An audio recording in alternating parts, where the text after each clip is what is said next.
The Rogue Prince of Persia kicks ass so far if you love cool movement and cool music, and while it doesn't provide as much to bite into as something like Hades 2, another early access offering, it's off to a great start as a run-based, pick-up-and-play action roguelike. The amazing music and movement really do carry it for me at the moment, with Traversal so fun and fast that I often avoid fast traveling just because I enjoy wall running so much. A feeling which was most recently granted to me by the previous Prince of Persia game, The Lost Crown. This game is by Evil Empire, and to keep things simple, just know this. It's a 2D Prince of Persia roguelike made by the same people who made Dead Cells. That's really all you need to know. And if that excites you in any way, I think you'll enjoy this a decent amount. Rogue Prince has noticeable similarities and lines we can draw between both games, which feel familiar to people who've already played Dead Cells. Even if you haven't though, it does a decent job tutorializing and teaching itself to a new player. I mentioned already that music in this game is amazing, and I meant that. Every biome has its own track, and each of those tracks feels really good to listen to over and over.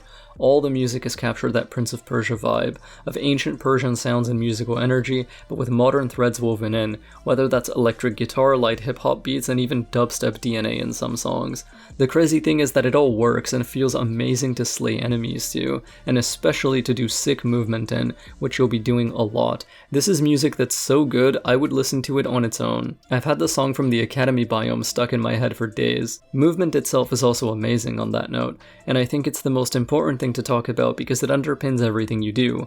It is a Prince of Persia game after all, so although the format and structure is a little different from prior entries, being able to move smoothly and effectively is not something you can ignore when you're making a game in this series. You will naturally feel yourself improve at it as a player and be grateful that you did. The Rogue Prince has smooth animation work that generally doesn't get in the way of responsiveness, which I immediately appreciated. Jumping into a stage wall causes you to wall run up it. Holding your wall run button lets you wall run in any direction on walls in the background, including straight upwards, sideways, and diagonally. If there's no wall in the background, you can't do this, so getting good at movement means paying attention to what's around and behind you. You can jump out of a wall run, and finishing one causes the prince to stall for a little, giving you a chance to jump out of the action without falling down right away. You can reset or refresh a wall run by touching a side wall, letting you wall run again. Holding the wall run button while falling neutrally lets the Rogue Prince grip the wall and grind down, slow falling along it, just like in Prince of Persia 08, which is really good for checking out if there's something dangerous below you. Some of the rooms in this roguelike are traversal rooms, which are my absolute favorite.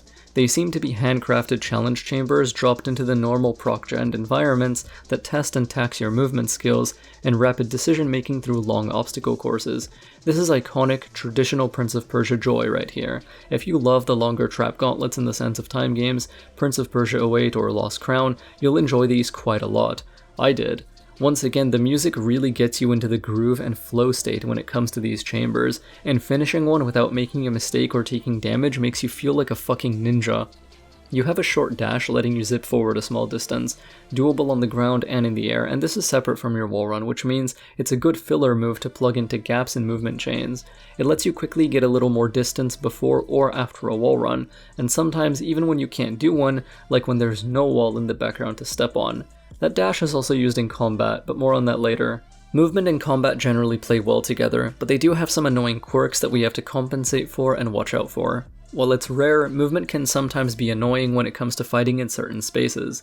Dashing into an enemy causes you to vault them, and sometimes that vault puts you in grabbing range of a bar or ledge above you, which a prince will interact with automatically when you probably didn't want that to actually happen, and would have preferred to just keep fighting. Sometimes you can take damage because of this. This can be troublesome because the vault is one of your only meaningful defensive tools, but for some players they'll take this point of friction as something else to keep in mind inside combat spaces, and will be able to adapt by using their special attack to dash past enemies, or various other movements to make sure they're not fighting close to interactively unstable points in a space. On that note, I don't think your dash, which that vault branches from, has any iframes at the moment. The option you're left with against some enemies is to very aggressively dash into them when they're prepping an attack, so you've already vaulted them by the time their attack is on the screen. But if there are parkour objects just above their head, then you're kind of unlucky and it's something else you need to account for. As a player, this can take away from the intentionality and power fantasy of being an agile, dexterous fighter, and I would personally like to see something done about this.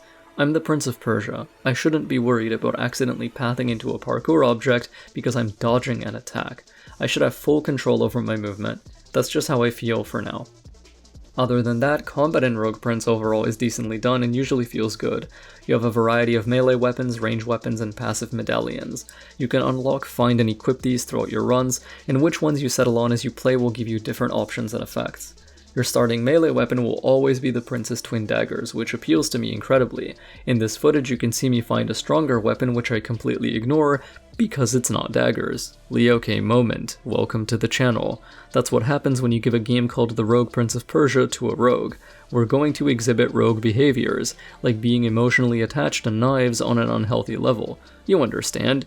You can also get swords, a big axe, claws with fast attack speed that feel really good for a player like me, spears with good range and a long distance poke, and more. Every weapon has a special attack you get by holding the button down, then releasing. They can also be activated under special conditions. For example, the claws will do their special attack with a normal button press if you do it immediately after you kill an enemy. These charge attacks all have different effects based on the weapon type, and starting out I would often forget to use them, but they're a pretty important part of your kit since they let you move or position in ways that are useful, ways that will let you avoid damage when your dash or vault sometimes won't, like I previously mentioned. The daggers let you dash past enemies in front of you a short distance, which is good in cases where a single vault just isn't enough to get you to where you want to be standing, like if you want to get to the other side of 3 enemies instead of just 1. Ranged weapons include things like bows which do a lot of damage but hit once, chakrams which do less but hit all enemies in the linear AoE once forward and once back, a grappling hook that lets you stun enemies and pull them, and a few others. Ranged weapons cost energy, which is the yellow bar near your health. You get energy for hitting enemies with your melee and through whatever medallions you've picked up that have energy granting effects. You have a kick you can do, in midair and on the ground, and this does a few useful things. First, in addition to stunning both of them, kicking enemies into each other instantly strips the shield gauge from an enemy who has one. Kicking an enemy into a solid object like a wall also applies a short stun. Kicking enemies into spikes or off of tall drops kills them instantly, and you don't have to stop moving or go back to their body to pick anything up, all their coins get vacuumed into you.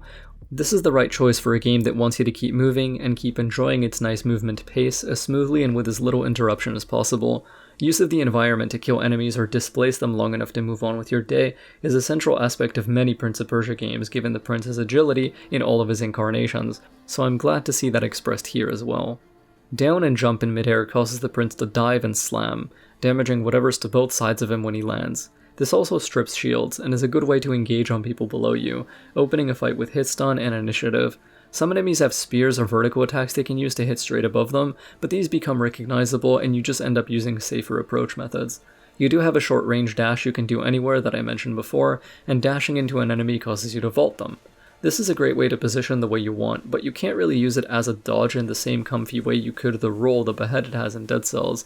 Controlling enemy actions by stunning them with kicks or special attacks seem to be a much more critical part of defending yourself than just dodging around. Some enemies will be surrounded by a blue glow and their health bars will be blue too. These are shielded. They function just like shielded enemies in the Hades games.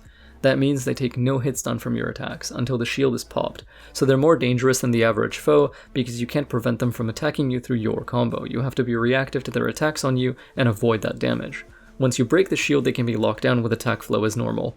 You can instantly pop shields by kicking another enemy or kickable object into them, diving onto them from high up, or in the absence of either of these, shooting them with a ranged weapon will usually deal a lot of shield damage. As you can imagine, mixed compositions of enemies are where things start getting tense, which is standard for real-time action roguelikes. Enemies you could just bulldoze when they're alone or in groups of the same one become a lot tougher to disrespect when they're backed up by other enemy types who cover their weaknesses. An enemy that rolls or charges at you can prevent you from standing still and hitting a helpless bomb thrower with your combo. Learning how to pick off the most annoying foes in a group in order to let yourself more safely go sicko mode on the ones remaining is as integral in this roguelike as it is in others. In summary, combat is pretty fast-paced and about managing enemy archetypes, using the environment and using your movement to both eliminate foes and avoid damage. A crucial skill to start building as you play is learning to use all of your mechanics instead of just your basic attack and dash. Your range attack, your special, your wallrun, your dive, all of these things give you different benefits and let you access advantages that enemies don't have, which lets you overcome the ones they do. The baseline combat feels decent enough at the moment to be built on and improved via interaction with other systems. How well the game does that is something that remains to be seen, since it does feel a little simple for now. I mentioned medallions. You find these randomly throughout a run, either in chests or floating around, and unlock new ones as you play across many runs, about what you'd expect. Medallions grant passives that are applied to and alter your existing mechanics. They apply to your dive slam, your kick, your vault, your range attack, and so on. You can think of them kind of like boons in that regard. Again, pretty normal for the genre. Where it gets cool though, and what confused me a little at first, is that when you accept a medallion, you slot it into one of your 4 slots, and each medallion has other slots that it influences. You see a preview for this influence when you're about to take a medallion. Those are the green circles you see. Whatever is in those green circles that a medallion is affecting, those medallions will get upgraded to their next tier. So you're encouraged to get as much spread and value out of your medallion positioning as you can. It's not just a matter of picking up cool buffs, where you place them also counts, because later ones you get will be stronger or weaker based on that placement. Some players might even be able to memorize the affected slots of their favorite ones, so they can plan for those strong synergies just in case they get them. Right now that seems a little tough for me to rely on, but you can also blow up and replace a medallion by slotting one over it, if you like that one better. I think accessing the peak of power in builds is intended to involve a fair bit of prioritizing certain ones over others in this way, and sometimes even destroying a medallion by overriding it represents a difficult decision to make, because doing so might actually lose upgrade aura in the slots that one was affecting. It's a feature that makes you think about what you're picking up, where you're putting it, and even whether you really want to get rid of it, so it's pretty interesting. I will say that at the moment it doesn't really feel like you can get a proper build crafting power fantasy going the same way you could in something like Hades or Dead Cells. In those games you can put together a build through happenstance or good fortune that makes you an absolute monster, but unless I'm missing something, Rogue Prince of Persia doesn't really offer that same primal pleasure of blowing up a room full of enemies because you found the perfect combination of stuff for you. It's much more focused on mastery of the base mechanics and how well you play with those to surgically take apart swarms of enemies one at a time, until the ones left standing can't oppose you effectively. Still fun, but a different kind of fun, and if you enjoy the aspect of roguelikes that's about finding a sick combination of random tools you put together during a run, that doesn't really feel like it's as much of a thing here for now. Killing enemies earns you some gold, which you also get by finding it as pickups around the world or in chests. Gold is spent mid-run, on equipment and heals from the Twins shop, or upgrades from the blacksmith you can find in some biomes. When you die, you lose all your gold until next run. Spirit glimmers are the other major currency, and you have to cash these in after collecting them. Some enemies drop them, and you'll mostly find them as world pickups, but once you have some glimmers held, they're not safe yet. You need to find a spirit brazier which burn with a dark purple flame, and interact with them to send your currently held glimmers home. Once you do that, you can feel free to die, and the ones you sent back will be safe. Glimmers are used to unlock new weapons and new medallions, which get permanently populated to your save file's item pool. Naturally, as you play the game a lot, you'll learn which items feel good and which don't, so depending on how this game handles its save structure in the future, we might end up wanting to start a new game to make sure we avoid unlocking the items we don't want to use, keeping our RNG narrower and limiting our item pool to gear that's strong or that we actually like. This is something Dead Cells players do. I think that for a lot of players, the meta progression aspect of this game will feel very weak. Coming from something like Hades 2, which is available right now as well, it's especially noticeable. Rogue Prince doesn't offer you incremental upgrades to your character's inherent power in the same way other contemporary roguelites tend to. What that means is you don't get the satisfaction of knowing you're a little stronger even if you lost a run. Just like in Dead Cells, what you're mainly doing is unlocking new items to add to the loot pool of what you might potentially get next time. You can see the problem. For some players, this actually means all your currency and progression is doing is making you weaker by diluting your loot pool with weapons and medallions you might not enjoy or aren't even very strong. This isn't necessarily an issue. A roguelike can be a lot more pure, so to speak, and have this kind of gameplay be part of its vision, but I know that for many players they'll find it underwhelming and less appealing than a game that rewards them for just playing and trying at all. If you don't get far enough, you're probably not going to find yourself getting meaningfully stronger, even if your skill as a player will naturally increase as you gain experience with the game's systems, movement, and enemy attack patterns. What I think is curious is that while Rogue Prince adheres to Dead Cells in mechanical structure and loop, when it comes to narrative and characters, it takes noticeable inspiration from Hades. This may not be the first game to do it that way, but it's the one most people know, so it's a good example. When you die, characters back at camp may have new things to say or new functions that unlock. You can find certain other characters around the world's biomes as you play, and new ones may appear or arrive back at camp the next time you respawn. I don't think this game's characters are, from what I've seen, terribly interesting and entertaining to engage with, definitely not as much as the ones you'll see in Hades, though that's obviously a high bar. They're not as fun to be around though as even the ones in Dead Cells, and that game isn't exactly rich in characterization, but even so, Dead Cells characters felt to me at least like they had a lot more personality than the ones in Rogue Prince do. Unless things change, I'm not expecting an emotional character-driven story here. I imagine it's more of a gameplay game you play for the fun movement and decent combat than anything that'll stir your feelings or entertain you narratively. The most amusing parts of the story for me are the prince's responses to being in a time loop, and calling out boss dialogue or catchphrases before they get the chance to say it. Pretty standard humor for a setup like this. I'm kind of an easy target for time loop humor in moments like those, but I'm glad they exist because the actual characters really don't interest me that much. Coming off of Lost Crown, where despite their lack of screen time, every character was cool, I'm a little let down by this. Rogue Prince features a mind map, or a mental web of information, which pretty much represents your main quest log and overall objectives in this world and time loop, apart from just getting to the end of the roguelike and killing all the bosses.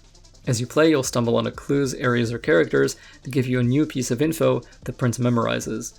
Once that happens, you can see how many other pieces of info that one is linked to, and try to reach the necessary biomes to finish up certain investigations. This provides you some reason to explore different parts of the world, and not always stick to the same route on every run, which is a fun way to go about encouraging the player to change things up. You're still making your own choices, you can just ignore the system and try your best to battle your way to the end anyway, but having this as another kind of progress to pursue is a good move. On the note of respawning, the prince has a magical bola around his neck that brings him back in time whenever he dies. He always revives 3 days into an invasion on Persia by the Huns, who have come to attack wielding magical powers and forces of their own, including some dark shaman magic that lets them create an army of monsters, which are the enemies you fight. Despite the story feeling a little bare, I will say I love the art style and animations. The kinesthetics of just running around this world, wall running, sliding, jumping, and fighting, are all very well done, and make you feel cool, which for this kind of game is enough to be enjoyable. The Rogue Prince's red sash is also a good choice. Having that kind of flowy, fluid fabric is a good alternative to a cloak, which might be too warm or heavy in this kind of setting. There are 2 bosses available in the version I played, but I'll only show one of them here since I think it's cool to leave some surprise. Depending on if the early access launch adds more, I don't want to have shown you the only 2 in the game. The first boss tests your kick and your wall runs, since she uses attacks that make you stay off the ground for longer than a basic jump can. She can also be instantly de-shielded and stunned by kicking the rock she spawns. This gives you a ton of damage opportunities, and in phase 2 she destroys a lot of the back wall, leaving only the middle wall runnable, so staying near the middle of the stage whenever it's safe is the best way to be reactive to her incoming attacks when she's on her last legs. I think that Rogue Prince is currently a bit light on content, though more things to engage with will undoubtedly be added at launch or sometime later during the early access period. You could get some inherent enjoyment and playtime out of it simply because of its structure and the kind of game it is, since it is a roguelike. You're intended to do runs many times, and it's unlikely you get to the end on your first or even first 5 attempts. Right now it's hard to recommend this without reservation to a general player, considering Hades 2 exists at the same time, and most roguelike fans are probably already playing that. So who I'd recommend this game to are players that are Dead Cells enjoyers or Prince of Persia fans. If you're just a hardcore Prince of Persia superfan and are always looking for another cool game to play in that series, this is definitely a unique expression of the Prince. It nails what it needs to nail, which is the movement and fluidity of crossing dangerous chains of obstacles, and feeling like a badass melee fighter with crazy movement. There are a lot of roguelikes out there, but there aren't a lot of Prince of Persia games, so I'm happy this one feels like a love letter in a bunch of little ways. From fountains replenishing your health to references to characters, names, and mythology. You can tell special attention was paid to the Prince of Persia elements, and I love how the Wallrun is considered Prince of Persia's most famous mechanic by pretty much every game or work that adapts it now, no matter the genre or medium. The music is really great as well, and I still get tracks stuck in my head, particularly the Academy and Aqueduct. If you enjoyed the idea of movement in this game and are just really curious about what a Prince of Persia roguelike even feels like, this is a game you can have some fun in without a doubt. Overall, I'm enjoying Rogue Prince of Persia. I'll probably keep playing it a little while longer until I feel I've seen what it has to offer. I get smoked in combat and die sometimes in unfortunate ways, but that's the nature of the genre. I could stand to feel a bit stronger during fights, but the movement alone is what keeps me playing, and every time I get a traversal room I have a huge smile on my face, because that is Prince of Persia. For me, it's also cool to see this game even exist, because the title isn't just a reference to a genre. The prince in the Prince of Persia games, regardless of his incarnation, has always been a rogue of some kind. whether that's in abilities, archetype, personality, or circumstance, and it's fun to see a game openly refer to him as one and give him the classic rogue weapon, double daggers. That gets a hell yeah from this rogue. I hope this game has a good future ahead of it and the devs are as receptive to feedback as they need to be to make it a success. Thanks for watching. May fog shroud you, may stars light your way, and may the night keep you safe.